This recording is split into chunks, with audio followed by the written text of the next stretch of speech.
Congress leader Rahul Gandhi has claimed that the unemployment rate in India has doubled the figure in Pakistan. Gandhi also blamed Prime Minister Narendra Modi, saying the latter finished small businesses, which led to the unemployment rising in the country.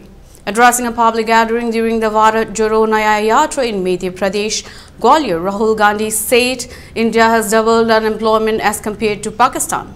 The number is 23% here and 12% there. The Congress leader also said the number of unemployed youth in the country is larger than those in Bangladesh and Bhutan. He said the country currently has the highest rate of unemployment in the last 40 years and placed the blame on Prime Minister Narendra Modi. Narendra Modi has finished small businesses by demonetization and implementing GST. From then on, unemployment has spread in a terrifying manner, said Rahul Gandhi.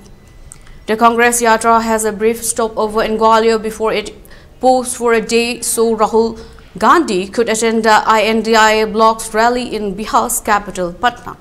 Rahul Gandhi spoke to Agniveers and ex-servicemen in Gwalior and flagged economic disparity, social inequality, and the mistreatment of farmers and young people as key concerns during his address. It is due to the injustice against these actions and the hatred spreading in the country that Nyaya was incorporated in the Yatra's name, said Gandhi.